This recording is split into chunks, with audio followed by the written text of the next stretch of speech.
শাকিব খানের আপকামিং ছবি কি হতে চলেছে, কে এই ছবিগুলোর সঙ্গে যুক্ত থাকছেন, সব কিছু নিয়ে আলোচনা করব এই ভিডিওতে। Hi, this is Hastolipi originals. আজকে আমাদের এই ভিডিও সাজিয়েছি বাংলাদেশের বেশ কিছু নতুন ছবির আপডেট নিয়ে। তাহলে চলুন দেরি না করে সরাসরি প্রবেশ করি এই ভিডিওতে। Hastolipi originals, the ultimate filmy dose.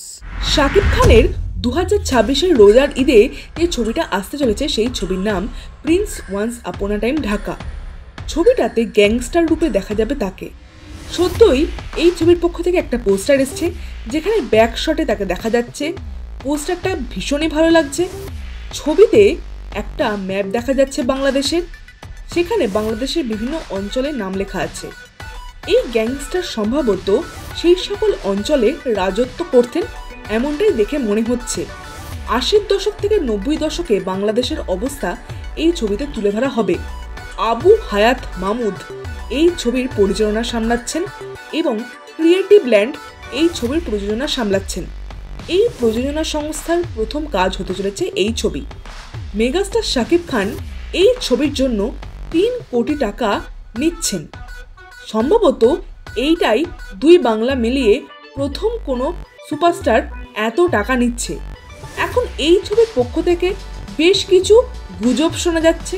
সেগুলো হলো চঞ্চল চৌধুরী নাকি এই ছবিতে ভিলেন হিসেবে থাকতে চলেছে, তবে এই বিষয়ে কোনো সলিড প্রুফ পাওয়া যায়নি। এটাও শোনা যাচ্ছে যে প্রসেনজিৎ চট্টোপাধ্যায়ের কাছে এই ছবির স্ক্রিপ্ট এসছে একটি গুরুত্বপূর্ণ চরিত্রের জন্য। তার চরিত্রটা নাকি পছন্দ হয়েছে, তবে তিনি এখনও সাইন করে ফেলেননি। ইধিকা পালকেও এই প্রযোজনা সংস্থা নেয়ার চেষ্টা করছে। ইধিকা পালের তার চরিত্র পছন্দ হয়েছে কিনা সে বিষয়ে কিছু জানা যায়নি, তবে ইধিকা পালকে এই ছবিতে যুক্ত করার চেষ্টা হচ্ছে।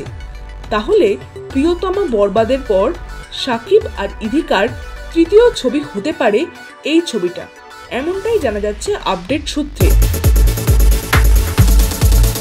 এই ছবি ছাড়াও ডিসেম্বরে শাকিব ফাহাদের পরিচালনায় আসতে পারে শাকিব খানের আরও একটা ছবি। সোলজার নামের এই ছবিতে শাকিব খানকে দেখা যাবে এক্স মেজর জেনারেলের চরিত্রে, অর্থাৎ সোলজারের চরিত্রে তাকে দেখা যাবে।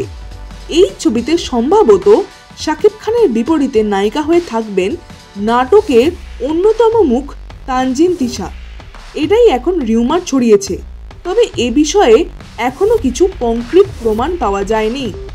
এই ছবিটার কাজ সম্ভবত শাকিব খান সেপ্টেম্বর মাসের শেষের থেকে শুরু করতে পারেন, তবে এই ছবির পক্ষ থেকে কোনো পোস্টার বা আর কোনো নতুন আপডেট পাওয়া যায়নি। এখন দেখা যাক ছবিটা আদেও ডিসেম্বরে আসবে কিনা। যদি এই ছবিটা ডিসেম্বরে আসে তাহলে এই ছবির সঙ্গে ক্ল্যাশ করবে রায়হান রাফির একটা ছবি। তিনি শিয়াম আহমেদকে নিয়ে একটা হরর ছবি বানাচ্ছেন, সেই ছবির নাম আধার। এই ছবিতে অন্যতম চরিত্রে শিয়াম আহমেদকে দেখা যাবে।